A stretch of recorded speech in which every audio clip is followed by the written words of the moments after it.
Apa pandangan Bapak soal isu yang tidak berkesudahan, soal isu ijazah palsu, Pak?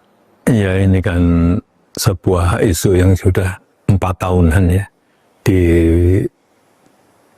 dibicarakan, dan sebetulnya saya sudah 4 tahun itu diam, tidak banyak menanggapi. Karena apa? Ijazahnya saya pegang gitu loh. Bapak pegang ijazah. Kenapa?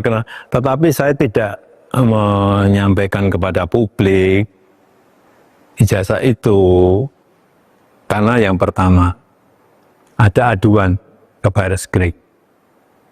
Yang kedua, saya dituduh ijazah saya palsu. Artinya yang menuduh itu yang harus membuktikan. Dalam hukum acara nih, siapa yang menuduh itu yang harus membuktikan. Itu yang saya tunggu, itu coba dibuktikannya seperti apa. Dan itu akan lebih baik kalau pembuktiannya itu di pengadilan.